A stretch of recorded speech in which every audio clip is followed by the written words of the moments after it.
Hello friends, it's Trevor, it's Avery, and no one else. It's the citywide special. The Flyers suffer a hard-fought loss to the defending champion Golden Knights Tuesday night. Currently sitting at third in the Metropolitan Division, the Orange and Black return home to take on the Minnesota Wild on Thursday. The Eagles deliver an impressive win against the Miami Dolphins in Week 7. Sean Desai turns in a masterclass performance, holding the Miami offense to only 10 points. A.J. Brown continues his dominant season on offense, collecting over 100 yards yet again. Howie Roseman makes another big move ahead of the trade deadline, acquiring Pro Bowl safety Kevin Byard from the Tennessee Titans. The Birds head to Washington to take on the Commanders on Sunday. The Sixers begin their season Thursday night against the Bucks. James Harden has reportedly returned to practice, but may not be playing with the team anytime soon. The Phillies. Never heard of them. I don't know what that is. I've never seen a baseball in my life. All that and more coming up right now. How's it going, Avery? Not too bad. You know, this is kind of weird. Our first two-man pod. Pat, we hope you are out in Hawaii, enjoying the islands, enjoying the beautiful weather, enjoying the good food. Yeah.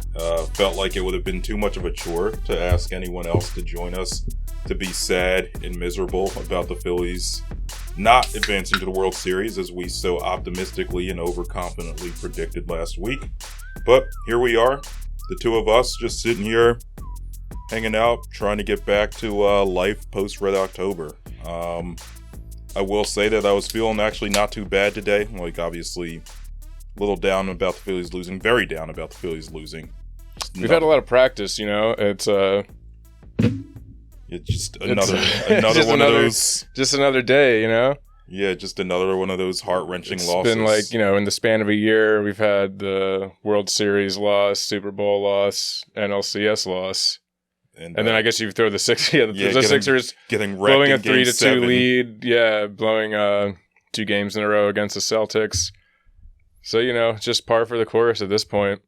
Yeah, I was talking with someone a couple weeks ago just saying, like, yeah, you know what? I like that the city of Philadelphia is generally pretty good at sports and sometimes wins. It helps build character. Could you imagine if you won all the time? Like, I don't think I would like that. But obviously the alternative where you make it far and lose in heartbreaking fashion sucks just as much as just not making it at all. Yeah. But yeah, it's pretty rough. Yeah, I will say that I was feeling pretty good. Made myself a nice dinner. Sat down, watched some NBA basketball. First basketball game I'm watching all season. And who do I get to hear on the TV? Doc Rivers, and just immediately disgusted me again. Just cannot get away from this guy. Yeah, I like him. His first game, getting to sit there and talk about how great Jason Tatum is. It's like, yeah, this guy knows all about that, doesn't he? Yeah, Doc's probably I saw those moves in Game 7. He tore us up, and here we are again. It's like it's come full circle. He's just on there like, this guy is actually impossible to stop. Like, the best coach in the world could not stop this man. I'm convinced. Yeah, I'm so over his ass. And fortunately, he's on ESPN, so we'll get to hear him a lot this year. Yeah, him and Doris and whoever else they got. Yeah, I do like Mike Breen, but yeah. Yeah, I'd say, like, yeah, the ESPN broadcasts are generally not too bad. I guess some people just, like, hate all the national broadcasts just unconditionally, but I don't know. I think it's fine. Yeah, I would say I respect Mike Breen. Kevin Harlan, he's a TNT guy I like a lot. Like, yeah. And then the NBA on TNT with, like, Shaq and, like, Charles Barkley. Yeah, like, I'm excited to watch that. Did you see last night Charles asking Adam Silver about, like, the domestic violence in the league? I kind of saw that. It definitely, like, caught Adam Silver off guard because he just was, like, just said a bunch of bullshit. Just like, yeah, you know, we're, like, training our players to make sure that they, you know, have all the help that they need so that, you know, we're training so our that players they don't to not beat women. Yeah, exactly. Like, what? Yeah, it was a very political answer, but that you know that he wasn't even prepared for. So it was just yeah, it was a mess. But it was because they were like apparently they were like about to cut to a commercial, and Chuck was just like, before we go to the commercial, I have something, and he just drops that on him, and it's just like, damn, that rules. Yeah, Barkley's the man. Yeah, I'm excited to watch those guys again. But yeah. Oh, I do have something to report. I don't know if you did your civic duties and tried to wipe. I forgot to do this. I kept, wasn't thinking about it. So I did try it. And true to Jordan Mailata's phrase that it's not pretty, but it gets the job done. It's very awkward. But yeah, I mean, it did get the job done. Like, I checked the toilet paper to make sure I got something on it, and I did. So, will I ever do it again? Probably not, unless I break my right hand. But yeah, unless you're in a really desperate situation. Yeah, if let's say I just cut my right hand off for whatever reason, yeah, then I have to do it. I've never had to had something where I had to wipe with my left hand, but I did have one very, very desperate wiping situation once a few years ago. It was when I probably told you this at some point, but it's when we were like coming back from Caravan one year, which for the people who don't know, there was like a little like music festival some of our friends would put on up in Maine every summer. For like a lot of like local Philly bands and stuff like that. But we're coming back and we're at stopping at a gas station to get gas, and I was like, I gotta shit. Like I didn't want to have to do this like on the way home, but it's like 9 hours. Like I just gotta do this. So I'm using like the bathroom and like they at least had like one of those little convenience stores attached. It wasn't like a like a gas station bathroom, bathroom. But like I get in there.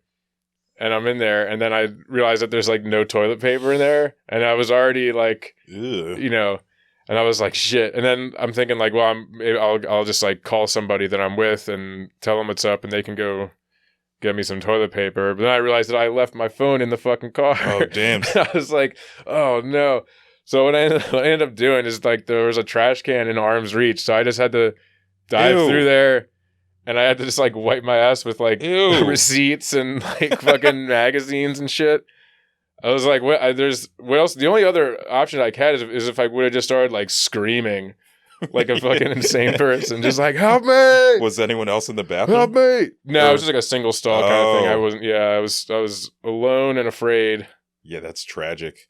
I will say that sounds far worse than having to wipe with your left hand. Yeah, I would much rather have to wipe my left hand than, I feel like I should have went out and got like a tetanus shot after that or something. Like, God knows what kind of organisms could have been getting up there. Well, hey man, luckily you didn't get sick and you lived to tell the tale.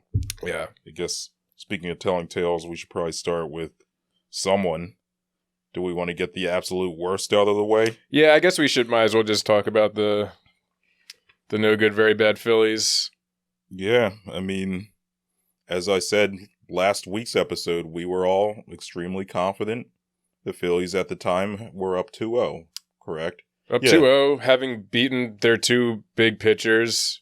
You knew they were going to have a big drop-off in pitching quality after that. So it's like, on one hand, it's like, yeah, maybe we and other fans were a little too cocky, but it was like, I feel like we had actual, like, reasons to be, like, just by the numbers. I mean, obviously the Phillies were going to be the favorites in each one of those games for a good reason. So like I don't think it was that outlandish to think that they were just going to I thought at the very least they would seal it up in 5, but no. Yeah, I think game 2 they won. What was that? The one they won? That was when they had like an onslaught. It was like they scored 10 runs, 2 or something like that. Yeah. Yeah, so it was hard not to feel good after that, but in true Phillies fashion, after they scored 10 runs, they kind of just went silent, more or less, for the rest of the series. We don't need to sit here and recap each individual game, but I think the biggest thing that kind of swung the series was our boy, Craig Kimbrell. Yeah. I was getting Brad Lidge 2009 vibes. Not so much from Game 3, but Game 4. It was just classic, like, 2009 Brad Lidge, just left him in or called on him when you shouldn't have. If you're Topper, the same way Charlie called on Lidge in 2009 against the Yankees with his 7 ERA at the time. And the day after Kimbrell blew a save in the 9th inning, gave up a walk-off hit, called on him in what, was it the 7th or the 8th? I don't even remember. I'm not sure. It was some sort of late inning situation that you probably shouldn't have had him in high leverage, and came back to bite us. Just sucked, and fortunately for us, I don't think Craig Kimbrell is coming back. No, I think that's going to stay as a 1-year deal. Yeah, I mean, it's hard. I've been trying to think of who's the most to blame for it. And I was like, I don't know if it's Kimbrel, but then it's also Topper's fault for trusting to put him in there, and he also didn't do anything with the lineup, which is not really as big of a deal. But yeah, I mean, just having that much loyalty in a guy who's clearly been struggling the whole second half of the season, trusting him to get it done in a big spot there is just little unforgivable. Yeah. Yeah, I also think we went to Kerkering probably a little too much too. I understand that he's a rookie phenom. I was okay with them putting him in the first time they did, where he ends up kind of blowing it because it's you kind of have to take the training wheels off at some point and test him out and see is this a guy that we can actually we know he has good stuff, but can we actually trust this guy to pitch in these big high leverage playoff situations, or is he not ready for it yet? And we found out that he's not ready for it yet, but I think that was something that you had to find out, because if he did do well, then all of a sudden you have another big arm in your bullpen that you can rely on. That's huge going into later in the series and potentially in the World Series. But then I don't know, go back to him again. I mean, I guess the next time they threw him in here, I feel that was kind of just throwing in the towel and wanting to save your other guys. But yeah, it's not as egregious. I think after a certain point, you probably should have just figured he can't pitch in these situations. I'm not nearly as upset about that as Kimbrel. Everything about him just so deliberate to the plate. Once he walks a guy or lets a guy on, guy's on third base. Yeah. And then when that curveball, that knuckle curve isn't really down in the zone, it just floats. It's so easy to hit. That's what they hit out in Game 4 was a knuckle curve. Craig Kimbrel, man, you're a Hall of Fame type closer, but did not do us any favors. I did think it was funny when he came in Game 5. Or no, Game 6. That was the game that was at home, and he got booed. Oh, yeah. I thought that was appropriate, but... what are you going to do? So, I think that was really in the series swung, was him blowing those 2 saves, but even after that, the Phillies come back, they win Game 5. Yeah, and you're feeling great at that point, because it's we're 1 away, got 2 at home, haven't lost a game at home all postseason. And, they just have two consecutive stinkers at home. The bats just completely fell asleep. And that was kind of one thing in the back of my mind that I was worried about, because it was as well as we were hitting in the NLDS and to open this series, it's baseball is streaky. At some point, someone's gonna kind of fall off or whatever, and then first one to go is Castellanos. He gets leads off the series with a home run, doesn't get another hit the whole time. That's awful. So at that point, it's okay, well, Castellanos is going through a little bit of a slump. Whatever, we can, as long as Harper and Schwarber and Trey or some of those guys are hitting, then it's fine. We can cover up for that. But they all just fell asleep at the same time, which is just brutal. I mean, I think between Harper, Schwarber, Trey and Castellanos, 6 and 7, they had one hit between the 4 of them or something crazy like that. They were 1 for 28 in games 6 and 7. Yeah, it's just absolutely brutal. I mean, because even that game last night, going into it, it was I have all the reason to think that we should win this game, but I'm definitely not feeling good about it. Mm-hmm. And then, but it's watching that game, it's just and it's bad as it was going, there were just so many moments where it's if someone just comes up with a big hit here, we'll be talking about this game for the rest of our lives. Right. Johan Rojas comes up with the bases loaded, and obviously he's not a good hitter, but it was just part of me is just come on, man, just please, come through here. Moment, right? Yeah, if you I'm just thinking of if he could have just gotten a double down the line and cleared the bases, I would have been listening to the Fransky call that all day the next day. Right. And then Harper comes up, consecutive at bats with first time had the tying run, was it the tying run? The second time he's the go-ahead run, gets a good pitch to hit both times and just misses it both times. It's a just flies out to the outfield. So yeah, just like so many missed opportunities to have like like a fucking legendary moment like we had last year in the NLCS, and just like could not get it done. It was just like excruciating to watch. Yeah, I think the Phillies certainly weren't out-talented. Obviously, the Phillies were the more talented team in this series. It's why we were feeling so good after 2 games. What it was they were outplayed, certainly. They were also kind of outmanaged, I feel like. Obviously, we talked about Topper sticking with Kimbrel a lot more than he should have, a lot longer than he should have. But, Arizona made some lineup changes when they needed to. They were a little more aggressive with pulling their starters a lot of the times throughout the series. And, as far as just a game plan, you could tell kind of after Game 2 when the Phillies teed off for 5 or 6 home runs, that Arizona saw these guys are just swinging everything. They're swinging for the fences. The Phillies weren't really walking a whole lot in those games. That's why those home runs were solo home runs. Yeah. They were just chasing. And I guess it was kind of a okay strategy to have against Gallen and Kelly, because it's like a lot of times that's like a good way to handle like ace pitchers like that. Like if the guy wants to get out ahead, so it's like you just try to like ambush him, and it's like it's a risky strategy obviously because you could be getting quick outs. But I remember that's what seemed like back when like we had Roy Halladay. Whenever he had a bad game, it was because he was just getting ambushed and guys were just swinging on those, trying to get like that first pitch, get me over strike. But at some point you got to adjust and be like, this is not, we're just like getting ourselves out here. And by the end of the series, it seemed like Trey Turner, like, holy shit, awful. Just looked like, first half Trey Turner, like all over again. And you just got the sense that he was every at bat was just guessing that he was going to get a first pitch fastball and just was wrong every time. Yeah, and Castellanos, you had mentioned him, had that first home run. Then after that, just went over. We just saw him revert to his old ways as of last year. Looked exactly like he did last year. Just any breaking ball down and away, could be a foot off the plate, he's going to swing. And then as a result, when he does get a fastball, he's just not expecting it, or he's out of position because he's thinking it's going to be down and away. And I think Arizona had a better game plan, just plain and simple. The Phillies came home, should have been feeling good. They certainly had home field advantage. The crowd was behind them until the very last out in Game 7, until the 8th inning in Game 6.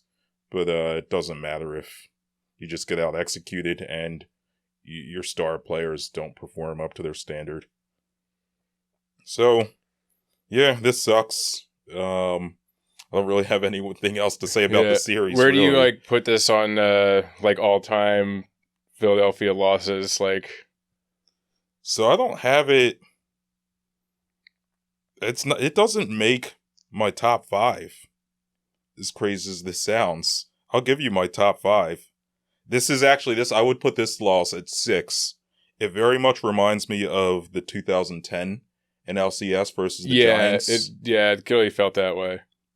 So I have that as 5. That Giants team was similar to this Diamondbacks team. It was like we were definitely the better team, and just got outperformed. Number 4, I have the 2003 NFC Championship game. The Eagles lost to the Panthers. They were heavily favored. I certainly wasn't gambling. I was like 13 years old. Sports betting was illegal back then, but I feel like the line was... I could probably go back and look at the line. I feel like I remember hearing the line on that game. The Eagles were like an 8.5 point favorite. So that's number 4. Number 3, I have the infamous Atlanta Hawks series in 2021, losing Game 7. Reason for that is just another series where a Philadelphia team was heavily favored. They had to fight to force a Game 7 back home. You're coming into Game 7, you're excited, you're feeling good. Joel Embiid just turns the ball over late. Of course, Ben Simmons disappears, has the infamous pass. Number 2, these two are kind of close, number 2 and number 1. Number 2, I have the 2011 NLDS loss to the Cardinals. That was the end of a dynasty. Yeah. The Phillies didn't make the playoffs again after that until last year. And the 2 lasting memories I have of that, One was Roy Halladay, pitched his ass off. That was really his last really good game. Yeah. And if you think about, like, the next year he came back, he was never the same. He pitched through a shoulder injury in that game, if you remember. And the next year he came back, he was just not himself. The year after that, he was really bad. And then, of course, Ryan Howard just... Yeah, that was like the symbolic moment. Like, that was like that was like poetic. Like, this is the end of this run. Like, just... Yeah, like the Cardinals celebrating on the mound while Ryan Howard is sitting on the first base line with his Achilles blown out. Yeah, so that was a close number 2. You could flip-flop these depending on my mood. Number 1, a longtime Eagles fan remembers the 2002 NFC Championship game loss against the Bucks. You're feeling good coming into that one. It was brutally cold that day at the Vet. It was the last game at the Vet. Right. And the Bucks were a warm weather team traveling to cold weather, which no one really expected them to win. The Eagles start that game off good, get a good punt return, score a touchdown.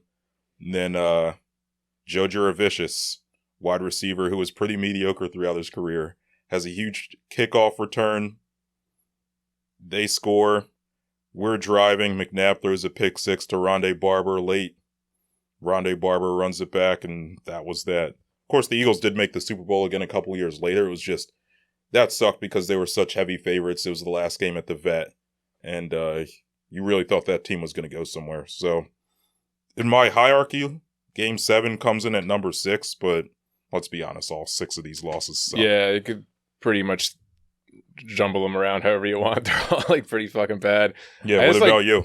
Yeah, I don't know exactly where I'd rank it, but like for me, like what makes this more brutal than just like the black and white facts of it is just that just like the fact that this team had like almost these, like we had all kind of like as fans, I feel like had like assigned this team these almost like mythological like qualities to them, like you know, like the fact that like Bryce Harper is like this transcendent athlete that like comes up clutch all the time, that we like, that the fans like fix Trey Turner with like the standing ovation thing.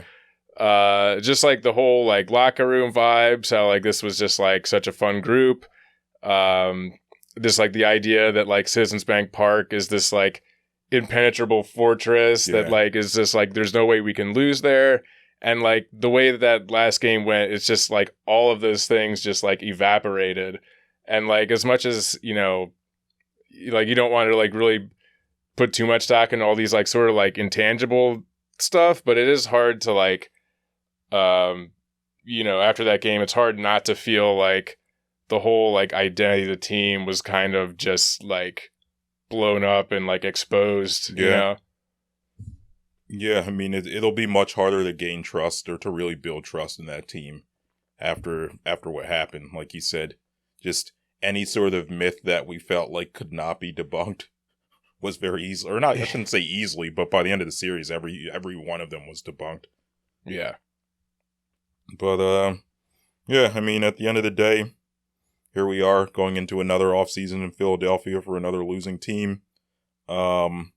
I do want to ask you, what do you think about Nola and Rhys Hoskins coming back? I feel like Nola might have earned himself a contract with us. Yeah, I mean, even with that Game 6, I mean, obviously he has that one rough inning. He gives up a couple of home runs. Didn't have his best stuff in that game, clearly, but like, you know, he was great up until then.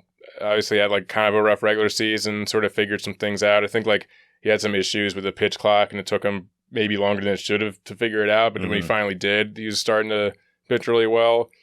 I mean, I would take him back. And, you know, it's obviously like it's baseball. There's no salary cap, and it's not my money. So it's like, exactly, as long as it's not preventing them from doing other things that they should be doing, like, yeah, fuck it. Like, I'll take him even if he ends up being like the fourth starter. Like, yeah, sure. But yeah, I mean, like, you know, he's gotten a lot of grief this year, and a lot of it's earned. But at the end of the day, like, I still believe in the player. I still believe in the talent, and like, yeah, I would take him back for sure. I mean, I think if we don't, I think he's going to be very highly sought after if we don't. I mean, I think there's probably no one lower on him right now than Phillies fans. You know what I mean? Yeah. So, yeah. And then Varese, I mean, yeah, why not? I mean, I guess it kind of becomes like, how do you fit all those guys in there? That's the thing, yeah. Like, I don't want to have, Schwarber back in left field, or, I mean, there might just be like something where they have to just like rotate it around every game and, just switch up who's between like Harper, Schwarber, Hoskins, just like switch who's going to be the DH each time and who's going to be in left and first base, or however they want to figure it out. But yeah, I mean, it would seem like pretty tragic if Reese, if the last time we ever saw him in a Phillies uniform was him tearing his ACL in spring training. Yeah. Yeah, and it's like you're obviously going to get him for a lot less than you probably would have if he had played this season. So like it might end up being like potentially like a low risk, high reward type of thing. Yeah, I could kind of see Reese being like a 1 year prove it deal. Mm-hmm. I mean, he's got to prove that he's still a contributor on a major league team. I think on this team, a healthy Reese, particularly in Game 6 and Game 7 when they were swinging at everything, would have made a difference, because he's always been really patient at the plate and could really kind of change the complexion of a lineup by his ability to work an at bat and get on base. So yeah, I think this team could use him back. It's just, like you said, I don't know how they make it work, but it's not going to cost them much to do it. Then for Nola, I think he's earned a contract with the Phillies. Like you said, it's not our money, which, have you seen this shit on Twitter? Like Diamondbacks fans saying like, yeah, it's a shame the Phillies high payroll, the Phillies owner spent all this money and they can't win. It's like our owner doesn't spend shit. It's like that's not something to brag about. Yeah. Yeah, we got like we overcame our cheap owner to get this far. Like that's that's not really something you want to. Yeah, ask Oakland A's fans how that ends up. Exactly. Yeah, it's like when your team leaves your city, yeah, you'll be really happy to have a cheap owner. But yeah, just I don't know. That's the one thing I like about Middleton is he's a rich bastard, and like generally I don't really care for rich people very much, but he spends his money on making a team and making a city proud, making us fans happy and giving us something to give a damn about. But yeah, back to Nola. Yeah, bring him back for the right deal. I don't want it to be like super long term. Like you see these pitchers sign like 7 and 8 year deals. Yeah. That's probably a little long for someone that's thrown as many innings as he has and is 30. But I also feel like Nola's the kind of guy that would, I don't know. I don't know shit about Aaron Nola. He's the kind of guy I feel like would probably be willing to take a hometown discount to stay somewhere he's comfortable. But what do I know? I mean, Aaron Nola, you and I are not friends, so don't. Hopefully, you let what I'm saying influence your decision, but I don't expect you to. Yeah, I guess we'll see. That just about wrap up baseball. Yeah, I don't for now plan on watching the damn World Series. Yeah, I have no interest at all. I mean, I don't even have any. Like, I'm not even like really salty about the Diamondbacks. I don't care about the Diamondbacks. Right. It's not like if it was the Braves that had beat us, I would have been like pretty like annoyed at how happy their fans are and stuff. But it's like, yeah, I don't care about the Diamondbacks. If they win the World Series, cool. Good for them. But don't really care about them. I don't care about the Rangers. Just no feelings towards either of those teams. Yeah, I will say if it was the Astros and the Diamondbacks, I'd probably root for the Diamondbacks. Yeah, probably. Yeah, you'd have to. And I guess the one thing I'll be paying attention to is the first stolen base. You got to get that free taco from Taco Bell. Do you have the Taco Bell app? You need the app now. Oh, I have to get that. Yeah, I got the app. So this is like the one time a year I usually use the app to get my free taco. And you do get rewards points, and I've used them a couple of times, but this is really the one time of the year that I use the app is to make sure I get my free taco. So yeah, and there's bigger bases. There should be lots of free tacos this year. Well, Diamondbacks are running on our ass. They only give the free taco for the first stolen base. It would be cool. Of just like the Of series? the whole series, yeah. So there's only one, Yeah. the whole series? It'd be cool if they That's would kind do of it ridiculous. for each I feel like it's stolen base. at least each game. Yeah, the first stolen base in each game. Like, these Taco Bell, tacos, they don't want to give up out a max of 7 tacos. these tacos don't cost them shit. I know. Man. And think about, the meat's banned in Europe. Like, come on.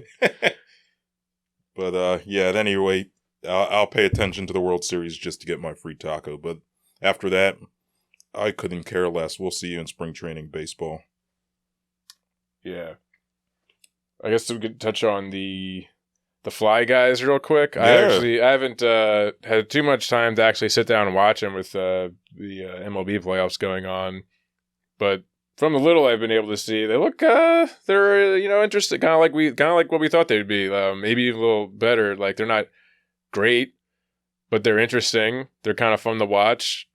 I think some of those younger guys, now that they've had a full year under Torts, kind of know the system better. They just seem organized. They can actually like sustain some possession. Yeah, I mean, I guess the one thing about this team that strikes me is like there's no one. They obviously don't have the high end talent to really be a contender. Like, far from it. Mm-hmm. But there's no one on this team that I'm like, I fucking hate this guy. Like, there's no one. Yeah. There's not like an Andrew McDonald. Exactly. There's not like anyone where like as soon as I see like his name come to the lineup, I'm just like, why do they keep putting this guy in? Like, even like some of the guys who like are not as good. Like, obviously, I think it was stupid to sign Nick Delorier to 4-year deal or whatever. Yeah. But it's like, I don't like really like, he doesn't like piss me off watching him. He's not like terrible. He does what he does.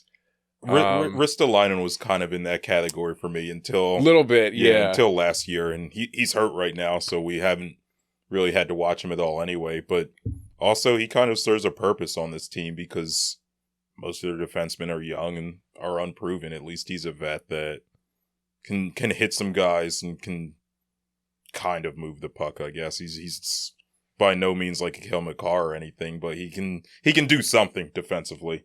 Yeah. But, yeah, I mean, I got a few things written down here, small sample size and all that, but so far, the Flyers 3-2-1, +2 goal differential.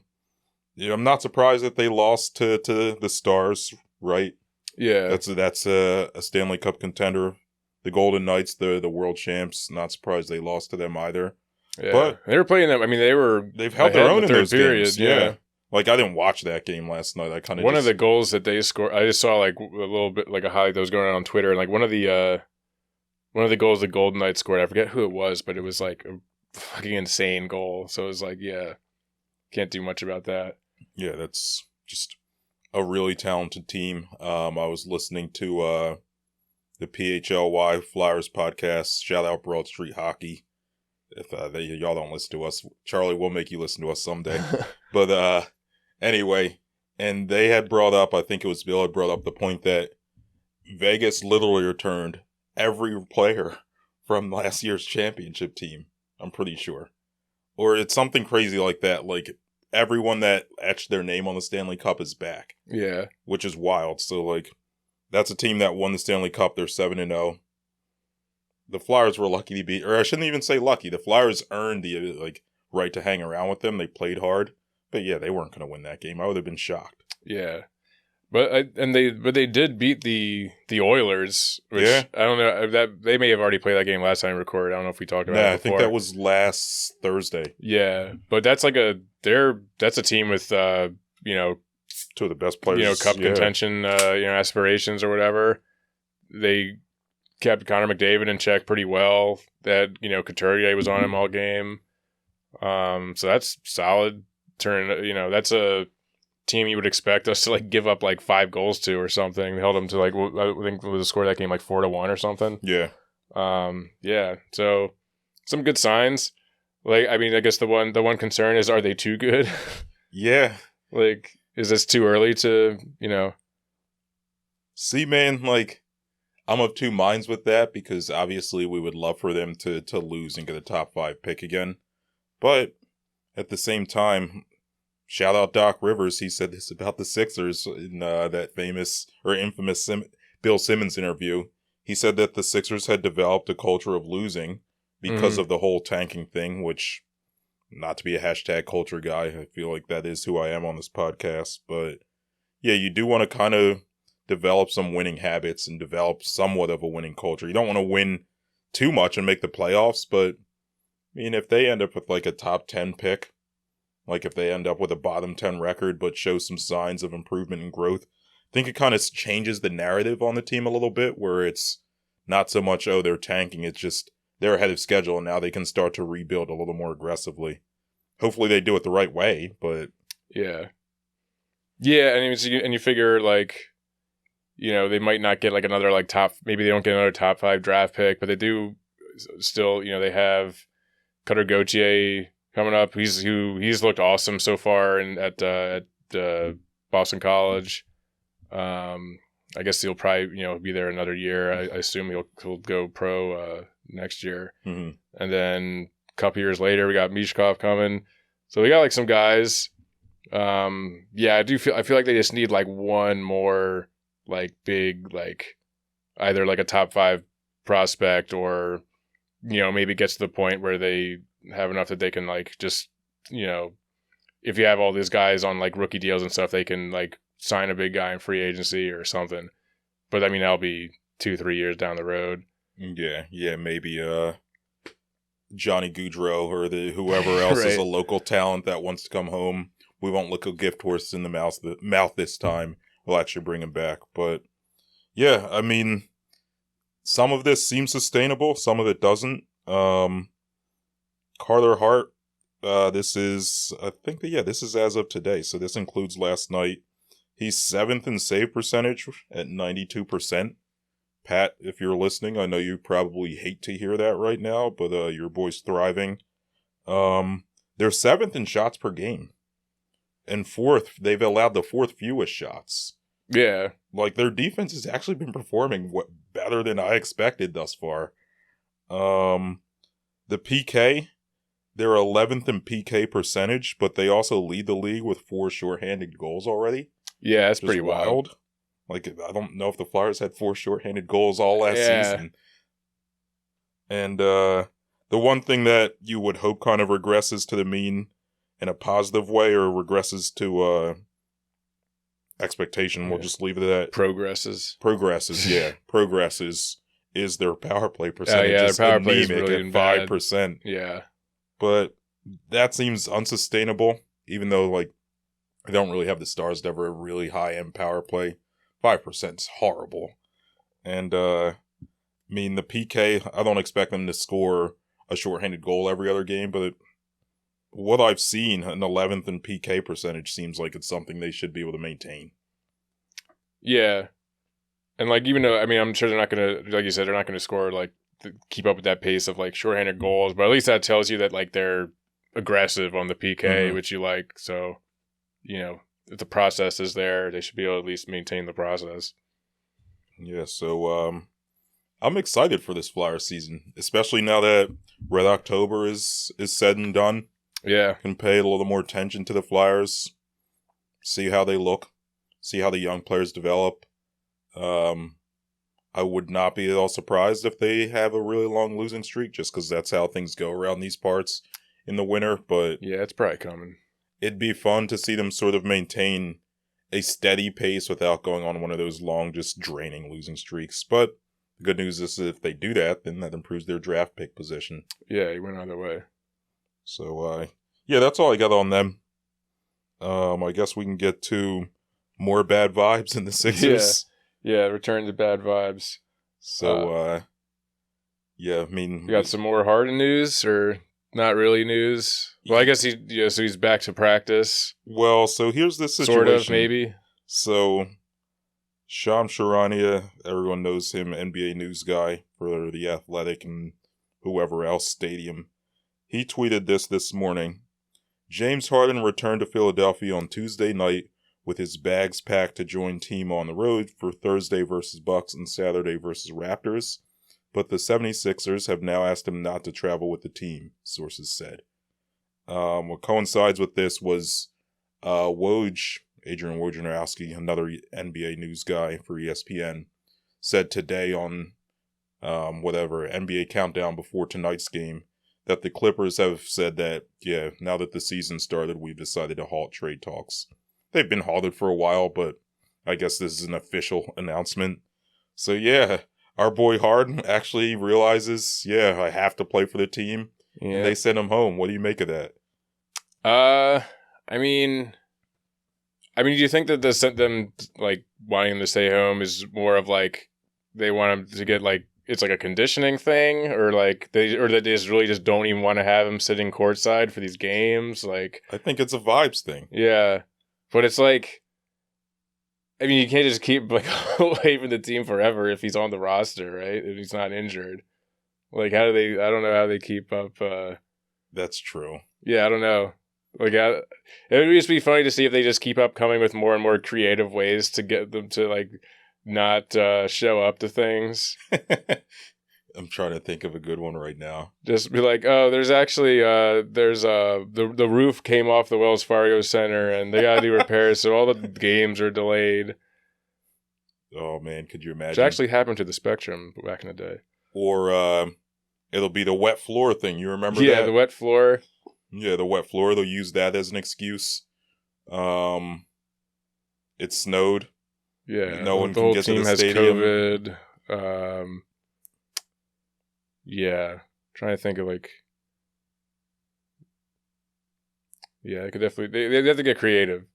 But yeah, I mean, I think it is a vibes thing. I think, for the most part, what you've heard, or what I've heard anyway, about the team thus far throughout preseason, like training camp, is that everyone's kind of getting along. Everyone's shitting on Doc, which I feel like is helping everyone get along. Yeah. But, yeah, the team's playing upbeat. They really bought into Nick Nurse's system. They're really excited to start the season. And they probably don't want him around as a distraction. I get it. Yeah, yeah. I guess at least, like, you know, I could at least see that, like, to start the year, you know, at some point he's going to have to be around. But I can understand them, like, first couple games, like, let's get this shit figured out. Like, you know, you want to see, like, you know, how they're playing, what this all looks like without all that, like, baggage. And then, you know, slowly ease the bad vibes back into the picture. Yeah, I mean, trying to ease those bad vibes back into the picture is like trying to ease, I don't know, a bunch of turds into a sea of just pristine, clean water. It's just not going to be pretty at all. I guess speaking of bad vibes being eased back into the picture, the Sixers home opener is Sunday night. How badly do you think he gets booed if he plays in that game? Oof. Is it... I was at Jimmy Butler's first game back, and that was pretty bad. I still think Ben Simmons' first game back was probably worse, but Ben Simmons' first game back also felt like could have been worse than it was. Yeah. Well, like, he wasn't playing. Or you talking about the first game when he was actually playing? Yeah. When he made a couple free throws and did the Jordan shoulder shrug, like he was cool. Oh, yeah. Yeah, I feel like that by that point. Well, yeah, because I feel like we kind of missed the opportunity to get the big, like, Ben Simmons booing game because, like, the first time he came back, he wasn't playing. And then by the time he did come back and was playing, I feel like people were kind of just over it. Yeah. And not as, like, you know, didn't really care as much. Yeah, I feel like Harden gets booed pretty good. Yeah, people definitely do not like him right now. Yeah, this is just... everything about this season, man, it's just going to be so wild. As we said last week, you could write a second book just about the Sixers from 2020 to 2023. It just, none of it makes any sense. I'll save my Josh Harris rant for yet another day, but it is coming. It's been brewing. But essentially, his ownership has kind of just left them just in the middle of nowhere in the wilderness. They're back in NBA purgatory, which is where they were when the process started. Yeah. And I think that tomorrow, looked at the line, Bucks minus 5.5. I could see the Sixers covering, just because Milwaukee's going to have some stuff to figure out. I could also see them getting blown out. Yeah, I think both of those are very much on the table. Just hopefully the good vibes can carry them, but we'll see. Yeah, I'm interested to see what... I mean, I haven't watched any, like, preseason. I don't know if, like, Giannis and Dame have really played that much preseason or whatever, or what that looks like. But I guess I'll be interested to see how the Sixers stack up against that whole thing. Yeah. Well, tomorrow, Red October ends, and it's the perfectly opportune time for us to go from drinking because of anxiety about the Phillies to drinking out of depression because of the Sixers. The vibes go from good to just downright shitty, and here we are. Yeah. Well, speaking of Josh Harris's bad teams, we do play the Commanders next week. Yep. Birds. Great game against the Dolphins. I mean, that had to have been their best game of the year, especially just considering the game against the Rams was like a really nice, complete performance, but considering the competition, I think the game against the Dolphins was even better. They're rocking the Kelly Greens. Hell yeah. They look a lot so of people nice had on them to TV. lose this game. America had them to lose this game. I had them to lose this game. But, at the end of the day, it's like, how were they going to lose with the Kelly Greens? Had to win. Yeah. I think when we had the podcast last week, I said that one of the paths to them winning was dominating the line of scrimmage. And we saw that. I mean, the defensive line, man, these guys are monsters. Jalen Carter, he did not get a sack. Pat was saying by the time he came back, Jalen Carter would have already achieved 5 sacks. And I owe him a bottle of whiskey. Still stuck on 3.5. So I live to see another day. I'll live to see another day, but I don't have to buy Pat a bottle of whiskey yet. But Jalen Carter, Josh Sweat had a big game. Yeah, Hassan he's Reddick, been great all year, Josh Sweat. Yeah, Hassan Reddick on those run plays, those crack toss plays where they toss it and the running back tries to get around the edge. He just predicted them every time, dude. Yeah. It's in the backfield in the blink of an eye. Yeah, I mean, I noticed, Miami does a lot of, pre-snap motion and stuff, but it seems like they just weren't biting on it, they were just ready for it every time. I was pretty shocked how efficiently they stifled their offense. I wasn't expecting it. I mean, it's hard to expect it when we're so used to Jonathan Gannon the last couple of years. years. I guess. Yeah. But Sean Desai is the real deal. I wasn't thinking this Sunday night, but this is something that came to me after the fact. But he might be our best defensive coordinator since Jim Johnson. Yeah, I mean, considering, he's got that lot of talent in the defensive line, obviously, but, the secondary's been just, a revolving door all year. He's had, I don't know, I feel like it's a different lineup out there every week almost, and they've held up. I mean, they were able to keep Tyreek Hill in check. He gets, the one touchdown, but, I mean, you'll take that against him. Right. They weren't really giving up any kind of real explosive plays.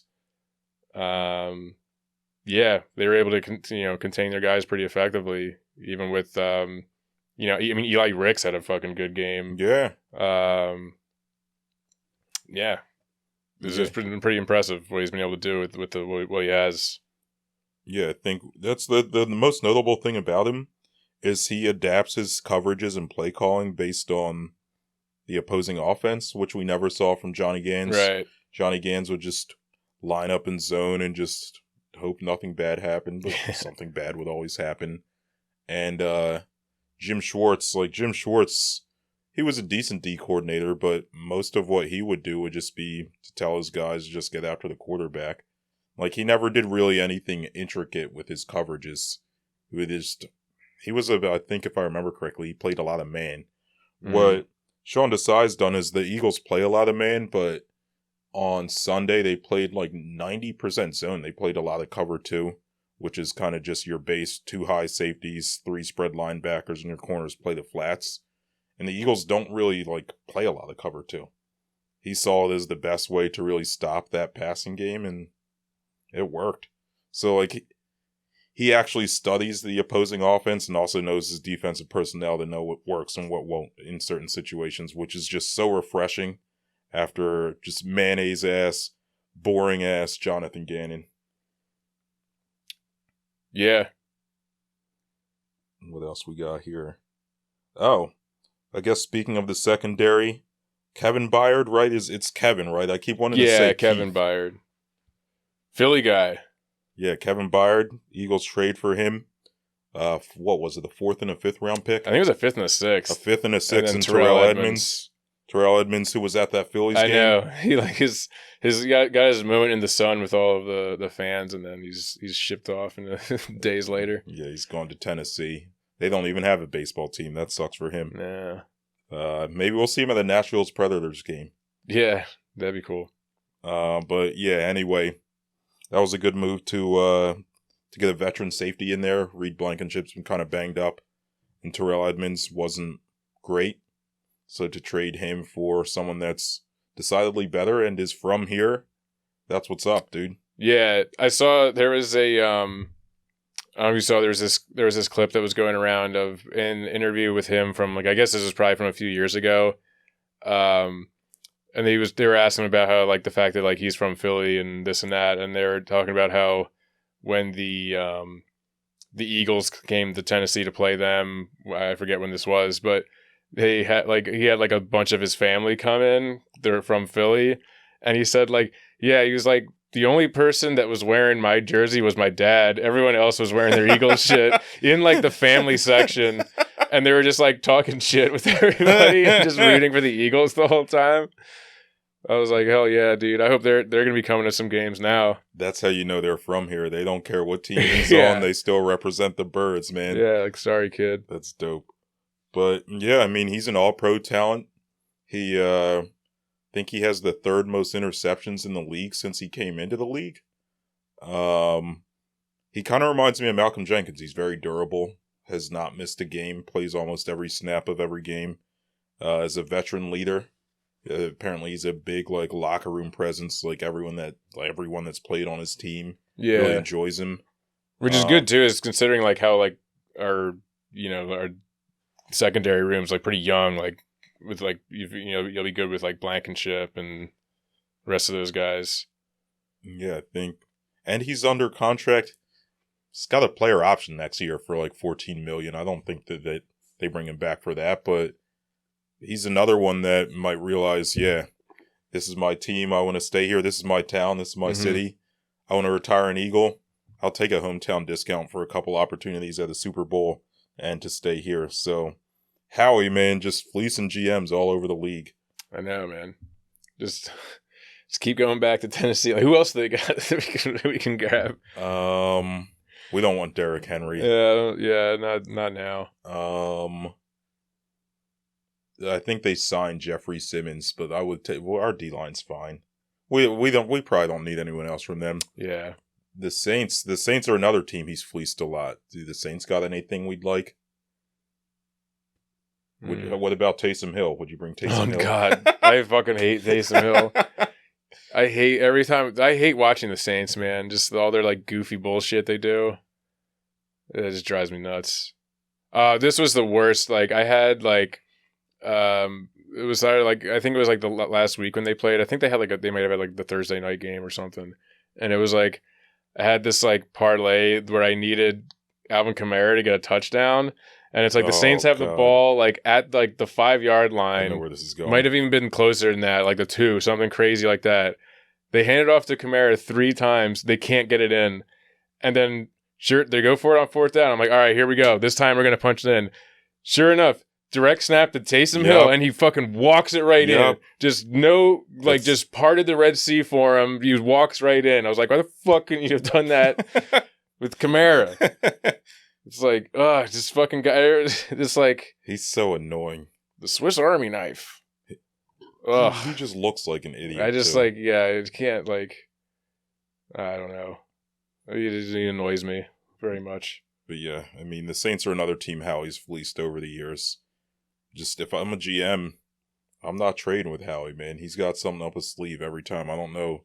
These football guys, man, they aren't the brightest. They got too much CTE from their playing days, I guess. Yeah, so you have a guy who's never played. But you gotta get like a nerd like Howie Roseman. Yeah, I think Howie's great at his job. He'll be GM here for as long as he wants if he continues to fleece teams like this, and if he can deliver us another Super Bowl and save us from our post NLCS depression that we're currently all in. Yeah, all about the birds now, pretty much. It's like the Union start the playoffs this week, right? Oh, that's true. Yeah, I think they are.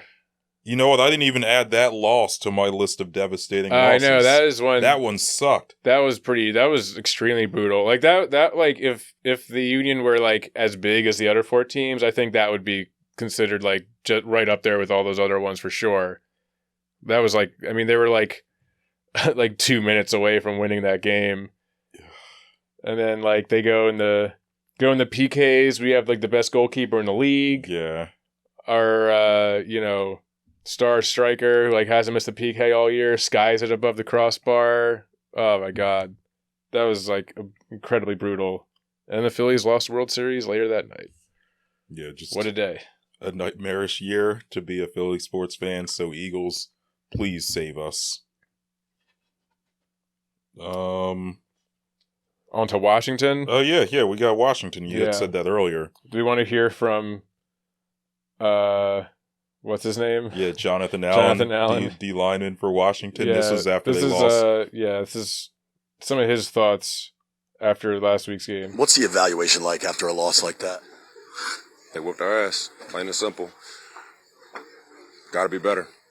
Anything they did that surprised you guys early on? No, I wouldn't say so. I think it's just a lack of focus on our part, a lack of attention to detail, not starting fast, and creating holes that are too big for us to overcome in the second half. Does it get frustrating when that seems... Yes, it does. I'm fucking tired of this shit. Fucking tired of this bullshit. It's been 7 fucking years of the same shit. Tired of this shit. What can you do now going forward to get it turned around? Get our minds right and get ready to play fucking Philadelphia. What's the... Well, good luck, buddy. What do you think the interviewer's thinking as he's just going off like that? How do you keep a straight face when someone just hard to keep loses their shit like that? I mean, on the one hand, you're probably just like, in the back of your mind, you're like, damn, this is gold. Like, I got a great interview here. This is going to go viral or whatever the fuck. But like, yeah, in the moment, it must be like, kind of like, holy shit. Yeah, I don't know. Yeah, the first time I saw it, this was after they lost to the lowly Giants 14-7 on Sunday. I think I saw this Monday morning. I was just like, this is unbelievable. He's just so furious, and just think about it. Like, they've been through so much dysfunction over the course of the last several years. Like, they had the worst owner in professional sports. They play in a dump of a stadium. They've had, I don't even know how many quarterbacks. I don't even know how many head coaches in his 7 or 8 years that he's been there. And they've made the playoffs once in the time he's been there. He's been there 7 or 8 years. I can kind of see why he's so upset, but I don't know. That's still just hilarious to me. Yeah. Have you ever, I think I know the answer to this. Have you ever given an interview like that where you're just that straight up? No. Well, like a job interview? Yeah, or any type of interview. Yeah, what makes you want to work here? It's like, I'm sick of this bullshit. My job now, I'm sick of having no fucking money, man. It fucking sucks. Yeah, I'm sick of my commute. I'm sick of my boss. I fucking hate that place. I don't feel this way about my job, for the record, but I'm just saying that if I were to give an interview like that, I would probably say something to the effect of what he's saying here. But we're on to Washington. Eagles are 6.5-point favorites. I was honestly expected the line to be higher. Maybe that's just me. I guess, it's division game. Yeah, obviously they saw how the last game went. They're the home team. Okay. Home team. Though I feel like we usually play better there than we do here. Mm-hmm. Last 2 seasons, they come very close to beating us this year at home. Last year, they did beat us at home. But then, last year, we fucking destroyed their ass. And that's when we sacked Wentz 6 times. Oh, yeah, that was incredible. Yeah. Yes. I guess maybe that was the difference there, more than the home and away thing, is that we got to go against Wentz. That's true. And then Taylor Heineke. Yeah, Sam Howell's all right, man. He's not bad. He kind of carved us up a little bit that last game. So maybe that's why Vegas only has us as 6.5-point favorites. I was thinking it'd be Eagles -9, but whatever. What do you make of Hurts being kind of banged up? Yeah, the injury. Yeah, I don't know. I mean, it didn't really seem to like affect his play. You could definitely see him like walking around a little gingerly between plays and stuff. But he was still able to use his legs the other night. He had like that one play where he was like like had that big scramble, ends up getting the ball. I think that was out to Brown. Yeah. That was a great play. So it's like doesn't seem to be like hindering him. You just hope it's not something that like could potentially get worse or linger around all year. I guess we'll just see. I mean, has there been much indication of, like what it is exactly? No, not really. He's never been on the injury report, he said it didn't happen in that game Sunday. Yeah, which is weird because he's never been on the injury report, and he's looked better moving around in games previous to Sunday's game. I don't know. It's hard to know what it is. If I had to guess, it's probably just like a knee sprain. Yeah. But who knows? I or don't even maybe know like when it happened. Contusion or I don't know, something. But yeah, I mean, that's a little concerning just because so much of their offense is reliant on him running the football. Even the tush push. I mean, I don't know. I guess he can still do that pretty effectively. He did it a lot Sunday. Yeah. Dude, speaking of just, not to make light of injuries, but did you see how Brock Purdy got concussed trying to do no, I didn't. I watched that game. He got a concussion? He's in I think it was announced today that he's in the concussion protocol, and then people were going through the film today and noticed that, like, when they tried to do, like, a QB sneak, and he's kind of, like, on top of the pile, and someone, like, jumps in and, like, clocks him. I remember that, yeah. So that's probably where it happened. And it's like, man, all your other teams got to stop trying to do our thing, man. You guys... You haven't perfected it. Yeah, it's too dangerous. It's like this, it's like when you're seeing those, like, car commercials where they're doing all this crazy shit flying around and a little disclaimer comes up. It's like, please do not try to do it's when you're watching the Eagles game, it's like all the other teams, like, please do not attempt the tush push on your own. The Giants had two offensive linemen without Jeff Stoutland's supervision. Right, wasn't it the Giants? They tried it, and they had two guys get hurt. And that's what it's like. There, so many people that want to ban it are trying to say that, like, it's a safety issue. It's like, dude, we know what this is really about. Like, this is not a. I mean, especially the fact that it happened to Brock Purdy. It's like, you're telling me that one of Kyle Shanahan's quarterbacks got injured? Are you kidding me? Big surprise! Can't believe this happened. Yeah, I feel like now that he's injured, the NFL is definitely going to try to outrule it. But yeah, at the same time, like, that's what happens when you run up the stairs with scissors. You get hurt. If you're unsupervised, you're doing something you shouldn't be doing, you're going to get hurt. These other NFL teams trying to run a play that they haven't really practiced that much, that they certainly haven't perfected. They don't have our offensive line or a quarterback that can squat 600 pounds. Yeah, neither big, strong boys. Yeah, they can't handle the heat, man. They got to get their hand out of the cookie jar. That's for damn sure. Wait, no, I didn't mean to say that. If you can't handle the heat, get your hand out of the oven. No, if you can't handle the... It's... What if you can't handle the heat, stay out of the kitchen, I believe is the phrase, right? Well, something about the that works. If you can't handle the heat, get your head out of the oven. Whatever it is, other NFL teams, man, y'all got to stop messing around. Yeah, just leave it alone, man.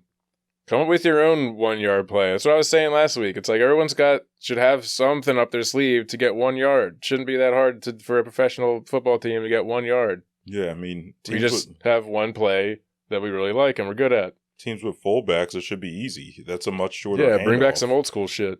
But whatever, man. As far as this game for Sunday, like I said, I thought the line should be Eagles -9. I think we cover 6.5 easy. Fans are going to travel. Fans are going to be all worked up. Now, they only have one game in town to really care about. Yeah, they're going to have to unleash all the anger from the Phillies. I think the Eagles will look to reduce the quarterback run game a little bit, just because Hurts is a little hobbled. I think this is a game where Hurts kind of just chills in the pocket. Jonathan Allen's all pissed. He's probably going to be all mopey and depressed. He's not getting no pass rush. And I think Hurts chills in the pocket, throws 3 TDs, and we win 29-16 to improve to 7-1 with the Dallas game that the podcast will be at on tap after that. Yeah, that's true. Can't wait for that one. Yeah, I got to pay Pat for that yet. Pat, how much we? It's like we'll hit you up in the group chat. Yeah, we don't need to discuss numbers on the pod. What do you got for Sunday's game? Let's see. Let's say fucking 30-21 Eagles. Okay. I think we cover by a little bit. Okay, cool. Well, I guess we'll see what happens. Obviously, the Eagles should win this game, but I mean, this time last week we were saying the Phillies were going to sweep. And that's the second time we made a Phillies prediction on the pod, and it ended up coming back to bite us in the ass. This one was certainly a little more severe than the first one. Yes. Wait, what was the other one? When the Trey Turner game where he committed the errors and we lost, and then the next game he got the standing O. Remember that? We were recording, they were playing the Marlins. Yeah, and they were up like 6-3 and they lost. Oh, yeah, that's right. We were like saying on the pod, yeah, the Phillies are going to win this game. Then we go upstairs and they were still playing and they ended up losing. Yeah. So that was the game before the Trey Turner standing O game. Right, yeah. That was like Trey Turner's rock bottom game. Yeah. So maybe we should stop making. We'll see. We should stop making Phillies predictions, I think, is the conclusion we've come to. Or we just got to keep predicting them to lose. There we go. Go. Reverse psychology. There we go. Yeah. Well, I think that'll just about do it for us here tonight.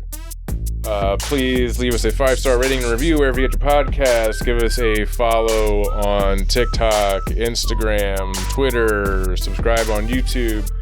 And please send us an email at citywidepod@gmail.com. And from all of us here at the Citywide, good morning, good afternoon, good night. Peace.